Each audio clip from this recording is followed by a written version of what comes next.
Hello दोस्तों, बहुत बहुत स्वागत, अभिनंदन एक बार फिर से RDXGS गुरु में। दोस्तों, हम मध्यकालीन भारत का इतिहास पढ़ रहे हैं। आज नया लेक्चर सल्तनत काल में नया लेक्चर शुरू करेंगे। क्या? सल्तनत काल का प्रशासन, उसमें कला और साहित्य, इसके बारे में छोटे छोटे लेक्चर हैं। इन तीनों कंप्लीट कर लेंगे, प्रशासन, कला और साहित्य को। चलो धीरे धीरे ऐसे ही हम स्पीड से इसको कवर कर रहे हैं, ठीक है।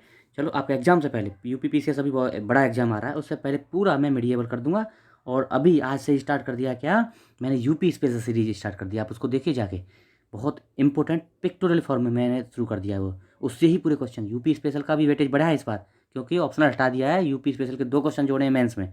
तो ये जो नए आयोग अध्यक्ष हैं, ये थोड़ा यूपी स्पेशल पर ध्यान ज़्यादा दे रहे हैं, तो इसलिए आप यूपी स्पेशल को उससे पढ़िए, आपसे वहीं से भी सारे क्वेश्चन मिलेंगे। बस करंट पढ़ लेना, कंप्लीट हो जाएगा।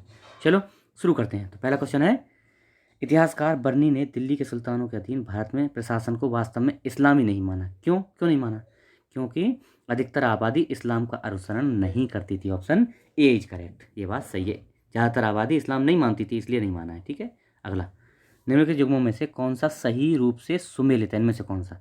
दीवाने बंदगान फिरोज तुगलक, सही है, बिल्कुल सही है। दासों के लिए था या दीवाने बंदगान? एक ही सही है, यही सही है। दूसरा, दीवाने मुख्तराज किसका था? अलाउद्दीन खिलजी का। दीवाने कोई किसका था? मोहम्मद बिन तुगलक का। जैसी के लिए दीवाने आरिज या अर्ज बलबन का, किसके लिए? सेना के लिए। तो ये ऑप्शन हो गया। चलो अगला देखते हैं। सल्तनत काल में दीवान ए अमीर कोई, दीवान ए अमीर कोई किससे था? ये था मोहम्मद बिन तुगलक था, और कृषि का था, कृषि के लिए संबंधित था ये दीवान ए अमीर कोई। अगला, निम्नलिखित सूची वन और सूची 2 को फिर मिलाना है। दीवान आरिज भी बताया मैंने, सेना विभाग के लिए था। किसका था? बलबन का। दीवान आरिज बलबन का था। चलो तो ये मिला दो इसको किससे? पहले को 4 से, है ना, सेना, सेना के लिए। दूसरा हो गया दीवाने रिसालत, रसालत या रिसालत के साथ धार्मिक मुद्दों के लिए। तो ये हो गया 1, 4 1 हो गया। दीवाने इंसा पत्राचार, और दीवाने रिसालत, रिसालत वित्तीय मामले। तो कौन सा है? 4 1 2 3, 4 1 2 3 कौन सा है? 4 1 2 3 ऑप्शन डी इज करेक्ट। अगला, ऐसे ही कर देंगे, बस इसको मिलाना। इसी टाइप से क्वेश्चन आते हैं। निम्नलिखित में से किस राजवंश के अंतर्गत विजारत चरमोत्कर्ष, विजारत सबसे ज़्यादा चरमोत्कर्ष पर पहुंची? तो कौन सी? तुगलक काल। तुगलक काल विजारत की मुख्यता की, विजारत के लिए फेमस है। इस समय पे जो है, देखो विजारत होता क्या था एक्चुअली, क्या है, दीवाने विजारत बोलते थे राजस्व विभाग को, और उसी के मंत्री को वजीर बोलते थे। तो इस टाइम पे तुगलक के टाइम पे ये बहुत ज़्यादा फेमस हुआ। मोहम्मद बिन तुगलक, तुगलक काल मुस्लिम भारतीय विजारत का स्वर्ण काल माना जाता है, तो इसलिए सी ऑप्शन सही है। तुगलक काल विजारत का स्वर्ण काल माना जाता है, सी ऑप्शन सही है। निम्नलिखित में से कौन भूमि उत्पाद पर लगने वाले कर को इंगित करता है? इनमें से कौन, इन चारों में से भूमि उत्पाद पर लगने वाला कर कौन था? तो देखो भैया, खराज, उस्र और मुक्तई, ये 3 जो थे भूमि उत्पाद पर लगते थे। लेकिन खुम्स जो था ना, ये खुम्स, ये वाला खुम्स, ये नहीं था। खुम्स क्या था? लूट के धन पर लगने वाला कर, लूट के धन पर लगने वाला कर था। तो ऑप्शन कौन सा हो गया इस हिसाब से? तो ऑप्शन हो गया भैया ये डी। लेकिन खुम्स के बारे में सुन लो। खुम्स क्या था? लूट के धन पर लगने वाला कर था। इसमें क्या है, इसमें 4/5 नॉर्मली सल्तनत काल में 4/5 भाग सैनिकों को बांट दिया जाता था, जो लूट कर आते थे उनको बांट दिया जाता था। और उसका 1/5 भाग राजकोष में जमा होता था। लेकिन मोहम्मद बिन तुगलक और अलाउद्दीन खिलजी, इन दोनों ऐसा कैसे हुए हैं, इन्होंने उल्टा कर दिया। 4/5 भाग को तो राजकोष में जमा करवाया, और 1/5 भाग को सैनिकों में बांटा, उल्टा किया इन्होंने, ठीक है। तो ये है डी ऑप्शन इसके हिसाब से। ये चीज़ सुनते रहना है, ये चीज़ें सही क्वेश्चन आता है। सल्तनत काल में भूराजों का सर्वोच्च ग्रामीण अधिकारी, भूराजस्व का सर्वोच्च ग्रामीण अधिकारी कौन था? चौधरी था। तो कौन था? चौधरी। देखो सल्तनत काल में सबसे छोटी इकाई, ग्राम की सबसे छोटी इकाई ग्राम थी, मतलब सल्तनत की सबसे छोटी इकाई ग्राम थी। और उसी को देखभाल पूरा, मतलब एडमिनिस्ट्रेशन भी चलाता था, धन वसूलना, सब काम ये चौधरी करता था। तो इसलिए ऑप्शन ए सही है। अगला, सर्व क्या था? तो ये था हक सर्व, मतलब क्या था ये था सिंचाई कर। सर्व क्या था? फिरोज शाह तुगलक ने एक 4 प्रकार के कर लगाए, मुख्यतः 4। कौन कौन से? खराज, जजिया, खुम्स और जकात, है ना। और उसने ही, मतलब ये सल्तनत काल में ही सर्व नामक एक हक्के सर्व बोलते थे इसको, सिंचाई कर लगाया। और सर्व कर भी ये क्या होता था, मतलब ये कितने रेट से लिया जाता था? ये लिया जाता था उपज का 10% सिंचाई के लिए था। और जो उसको नहरों का, शाही नहरों का जो प्रयोग करते थे उन पर लिया जाता था, और ये उपज का 10% लिया जाता था, ठीक है। फिरोज तुगलक ने 24 कष्टदायक करों को समाप्त भी किया था। चलो, जवाबित का संबंध किससे था? जवाबित क्या था भैया? तो ये जवाबित था राज्य का कानून, राज्य द्वारा बनाया गया कानून को बोलते थे जवाबित। अगला, हदीस है। हदीस क्या था? ये था भैया इस्लामिक कानून। इस्लामिक कानून, ये मतलब हदीस एक इस्लामिक कानून है और ये जो है कुरान के बाद दूसरा इसका नंबर है, कुरान के बाद सेकंड नंबर इसका रखता है। कुरान और इसको मिलाने से इस्लाम धर्म की पूर्ण व्याख्या हो जाती है, पूरी व्याख्या होती है। ठीक, ये ऑप्शन सही है। अगला, सल्तनत काल में फवाजिल क्या था? फवाजिल, फवाजिल क्या था? ये भैया इक्तादारों द्वारा सरकारी खजाने में जमा की जाने वाली अतिरिक्त राशि। इक्तादार जो होते थे ना, जिनको इक्ता दिए जाते थे, उनके द्वारा सरकारी खजाने में जो अतिरिक्त राशि जमा की जाती थी उसको फवाजिल बोलते थे, फवाजिल। अगला मिलाना है आपको, मतलब बताना है इसमें, सल्तनत काल की दो प्रमुख मुद्राओं का पता निम्नलिखित कूट से बताएं। इनमें से कौन कौन से दो मुद्राएं चलती थी? तो एक तो चलता था जीतल और एक चलता था टका। ये दो मुद्राएं चलती थी, 2 और 4, ऑप्शन डी सही है। जीतल और टका के बारे में आपको बता दूं, टका जो है चांदी का होता था, टका चांदी का, और जीतल तांबे का। जीतल तांबे का सिक्का होता था और टका उसका होता था, नहीं, टका चांदी का और जीतल तांबे का, ठीक है। और उसके बाद एक ससगनी भी चलता था, ससगनी भी चांदी का सिक्का हो जाता था। टका और जीतल की अगर बात करें, टका चांदी वाले का और जीतल तांबे वाले का अनुपात की बात करें तो 1:48 में इनके वैल्यू में फर्क था, 1:48। अच्छा, इल्तुतमिश ऐसा पहला तुर्क शासक था जिसने शुद्ध अरबी के सिक्के चलाए, ये भी याद रखना, शुद्ध अरबी के सिक्के पहली बार इल्तुतमिश ने चलाए। ठीक है, तो डी ऑप्शन हो गया इसके हिसाब से। किसके सिक्कों पर बगदाद के अंतिम खलीफा का नाम अंकित हुआ? तो किसके पे हुआ? अलाउद्दीन मसूद शाह, अलाउद्दीन मसूद शाह। इस और अलाउद्दीन मसूद शाह के सिक्कों पर किसका नाम हुआ? अल मुस्तसीम, अल मुस्तसीम बगदाद का अंतिम खलीफा था, उसका नाम इसने अंकित किया। और इल्तुतमिश के भी सिक्कों पर बगदाद के खलीफा का नाम अंकित था, क्या नाम था उसका? ये था मुस्तनसीर, अल मुस्तनसीर, ये मुस्तसीफ, वो मुस्तनसीर।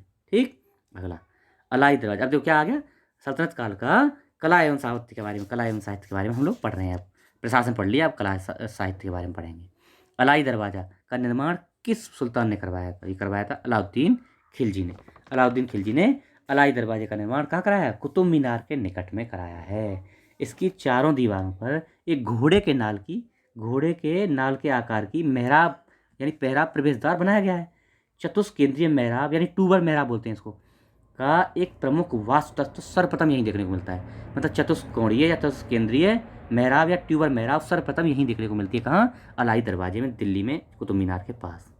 अगला देखते हैं, देखो वही क्वेश्चन आ गया जो मैं बोल रहा था, घोड़े के नाल के आकार की मेहराब सर्वप्रथम प्रयोग कहाँ किया गया?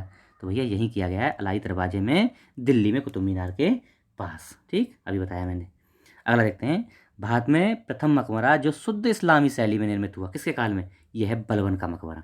बलबन का मकबरा ऐसा पहला मकबरा है जो शुद्ध इस्लामी शैली में बनाया गया। कहाँ पे है ये? दिल्ली में, किला राय पिथौरा के पास में ये बनाया गया है।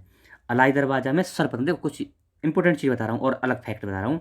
अलाई दरवाजे में सर्वप्रथम वैज्ञानिक ढंग से बनाया गया गुम्मद।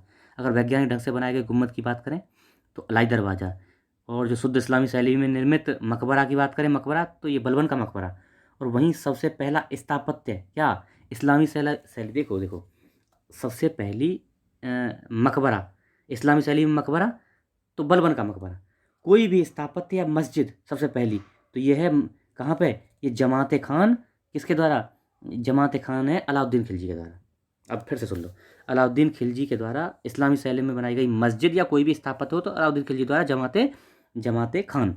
और अगर मकबरे की बात करें तो बलबन का मकबरा और मकबरा हो गया। और उसकी बात करें वैज्ञानिक ढंग से बनाए गए गुम्मद की बात करें अलाई दरवाजा। ठीक, ये याद रख लेना। अगला, प्रथम वास्तविक मेहराब किस सल्तनतकालीन स्मारक में? वास्तविक मेहराब तो किस में दिखाई देता है? ये देता है बलबन के मकबरा में। इस्लामी शैली का मकबरा है और वास्तविक मेहराब बलबन के मकबरे में। बी ऑप्शन सही है। निम्नलिखित पर विचार कीजिए। तो इनमें से बताना है आपको, क्रम बनाना। सबसे पहले कौन आया? तो भैया कुतुब मीनार, किसने? अलाउद्दीन खिलजी, सबसे पहले यही आएगा, तो 3 हो गया, है ना। उसके बाद कौन आएगा? तुगलक वंश आता है इन सबसे पहले, लोधी वंश, भाई लोधी गार्डन लोधी वंश बनाएगा। फतेहपुर सीकरी अकबर ने बनाई, सबसे लास्ट में आएगी, 4 लास्ट में आएगा, 3 शुरू 4 लास्ट, तो देखो वही से आ गया ऑप्शन। तो अच्छा, तुगलकाबाद का किला तुगलक ने बनाया, मोहम्मद बिन तुगलक ने, तो भैया फिर ये 1 आ जाएगा। और फिर लोधी गार्डन लोधियों ने बनाया होगा तो फिर कौन सा आ जाएगा? 2 आ जाएगा, फिर 4 आ जाएगा। बी ऑप्शन सही है, यानी कुतुब मीनार, फिर तुगलकाबाद, फिर लोधी गार्डन और फतेहपुर सीकरी। बी ऑप्शन सही है।